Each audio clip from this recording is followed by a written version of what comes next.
Hello, I am the Script Doctor, and welcome to the channel.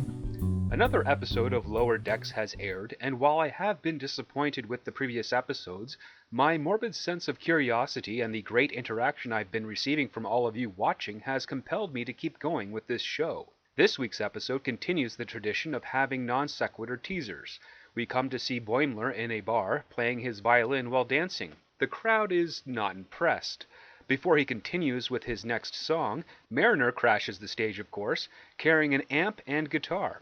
Tendi follows on portable drums.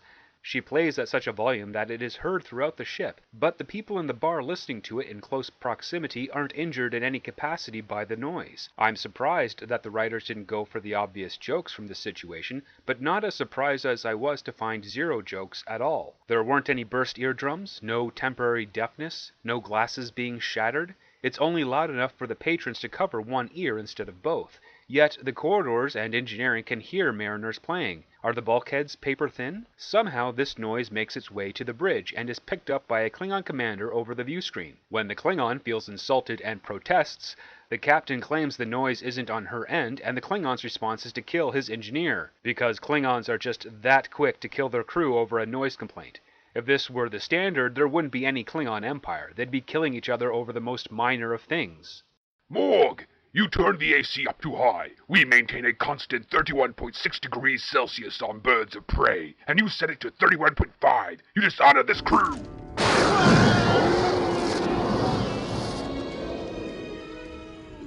The captain orders the security chief to end the noise. When we return to the bar, Mariner ends her riff, tosses her guitar, and leaves the stage. Boimler returns to play his next song, only to have the chief of security snatch his violin and break it in front of the audience. Not as funny as when Worf did something similar.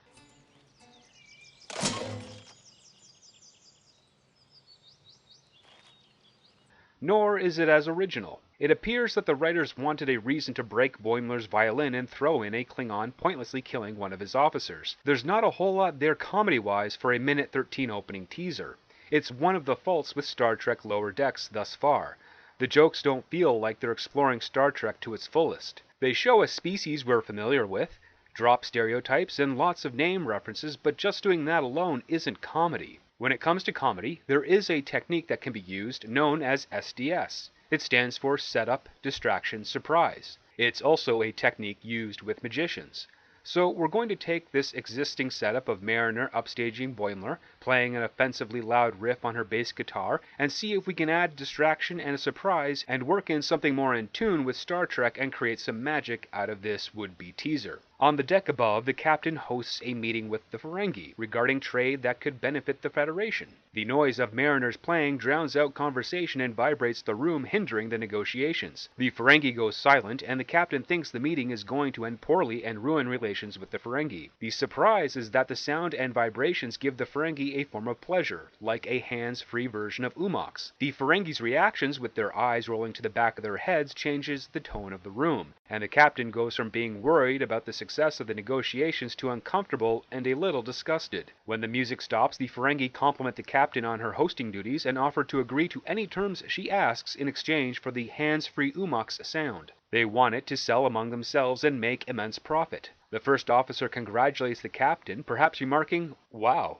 I never thought I'd see the day the Ferengi would feel that satisfied after being so spent." End of our new teaser. What would your alternatives be? What other things could go wrong due to Mariner playing a loud bass guitar that's heard throughout the ship? Let me know in the comments section and upvote your favorites. Back to the real episode, we start with a first officer's log. Wait, I thought this was Lower Decks. Why are we getting exposition from the senior staff? Heck, we're getting an entire scene with the captain getting a message from an admiral that they're not going to Cardassia but dropping off trinkets to other alien species. Wow, they really are turning into the United Federation Postal Service. The captain takes offense to this change in orders and assumes that they're not respected in Starfleet. Her response is to speculate that her crew are a bunch of slackers and make them work harder instead of, I don't know, be a captain? The ship and her crew are a reflection of her command style. If she views them as slackers, that result is because of her. I never thought I'd find myself suggesting this, but I think Captain Freeman needs the ship's counselor to put her in check. Finally, we get our title characters performing maintenance on the brig force field. This is where Mariner, the super awesome officer, forgets that her phaser isn't on stun and shoots the force field. That's the joke. What we learn in this scene is that the lower decks crew and most of the operational staff over-exaggerate their task estimates so they can give themselves some downtime between duties. It's taking the estimate rules from Scotty and applying them across all of Starfleet. At first, it was only Scotty who would do this to earn a reputation as a miracle worker. When Scotty meets Geordi in the episode Relics, that practice hasn't found its way to the 24th century as Geordi doesn't embellish his work estimates. But only a few years later we come to find that it is now a lower decks tradition to have buffer time. This is new to Tendi, as I'm sure it's new to many people who've watched Star Trek before. She gets a call from the doctor regarding a repair time for a biobed and gives her a 5-hour estimate. I thought Tendi was a medical officer. Tendi was working in sickbay last week. Why would she be responsible for repairs in the brig, let alone repairs in medical? Isn't that more of Rutherford's thing? Also, why is she down here in the first place?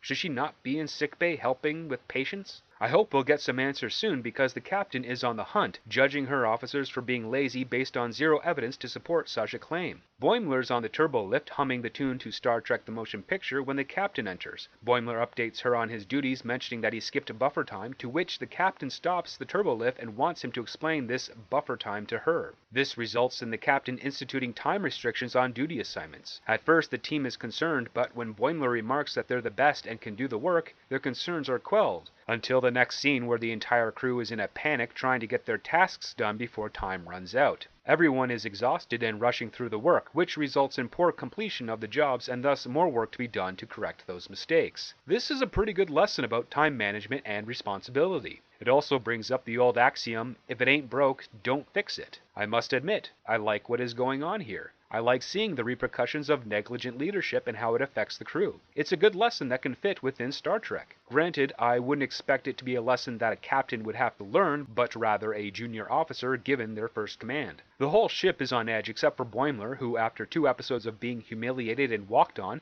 is the only officer on the ship who has completed his tasks as ordered and not burnt out. He's actually quite happy, and this brings up a concern for me.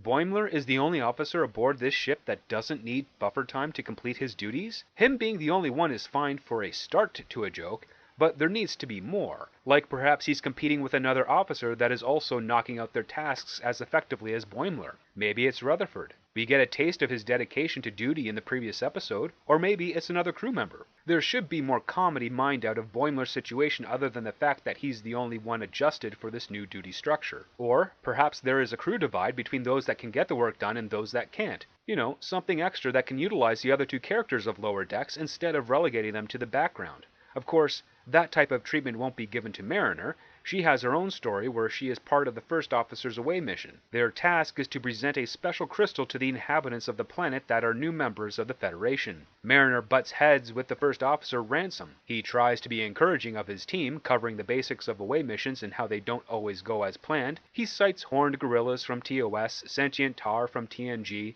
and spores that make you hook up with your best friend's sister, which is also a reference to Omicron Ceti 3 from the original series. That's the joke.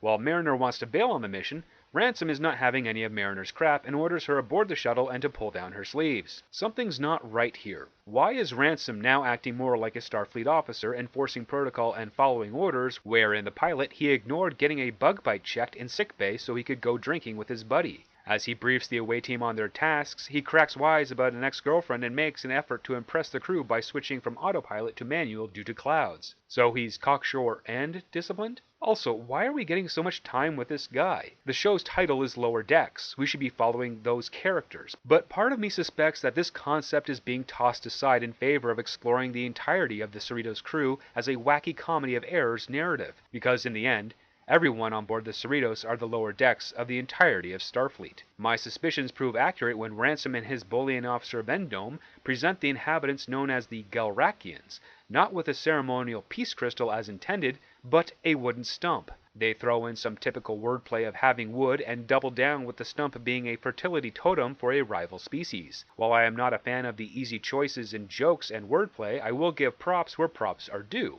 Having Vendome screw up because he was rushing to complete his tasks as per the captain's new orders and thus putting the away team in jeopardy is a good example of bridging both stories and creating cause and effect situations. Further cause and effect is having the Galrakians not only offended by wood, but also view their possession of it and knowing their enemies as a form of collusion and thus an act of war. I can buy into that result. The Galrakians attack the away team, and Mariner leaps into action, taking out 4 aliens in a single move. She helps recover an injured Vendome, and they retreat from the Galrakians. Mariner wants to stun them, but Ransom decides to give a peace-brokering speech, which he doesn't even get to start as he is struck in the junk by the trunk and zapped with an electric net. Mariner is surrounded by the Galrakians and compares her situation to Kirk. That's the joke. Aboard the Cerritos, the crew continues to panic. Tendi is in some part of the ship compiling, but also due in sickbay to help with surgery. Again, what the heck is her position aboard this ship? The captain is also getting frustrated as her bridge crew is exhausted and their consoles aren't responding to commands. Due to the calamity on the surface, the Galrakians send their ships to intercept and arm phasers. The chief of security can't activate the shields because the controls aren't working. The Galrakians board the ship, and the captain orders her crew to maintain doing their jobs as well as defend the ship. On the planet, Mariner is in a cell with Ransom. While Mariner challenges Ransom for not having what it takes to be an executive officer, Ransom swings back with how Mariner is selfish and arrogant and can't see things beyond her nose. Where was this guy in the pilot? Seriously? This is not the same character we were introduced to, and I'm kind of liking him. Ransom doesn't get an opportunity to give a speech to convince the Galrakians to let them go. Instead, he's informed by their leader that either him or Mariner will have to face a trial by combat. Sadly, not with each other, but instead with a giant Galrakian named Vindu. We are shown that the rest of the away team are tied to a rock where the adjudication geode hangs above them and will be dropped on the away team if one of them loses in combat. Why isn't Mariner tied up with the rest of the away mission also? Or better yet, why isn't the entire away team in the cell, and when one of them is picked to fight, the rest are tied to the large rock? The answer? Because the script said so. It's also an example of abandoning the concept of the show, that the interesting stuff happens to everyone else except our main characters. Have Mariner tied to a rock and not be able to witness the combat. Make her and her fellow crew members helpless and in the dark regarding their fate. You could mine that for jokes with Mariner claiming she could beat Vindu by herself with her bare hands, and the other crew scoffing at her, or claiming they could win in combat also. Have a bragging competition among those officers while Ransom faces off against Vindu. But instead, we get this contrived reason to have artificial conflict between Ransom and Mariner. Both want to volunteer for combat.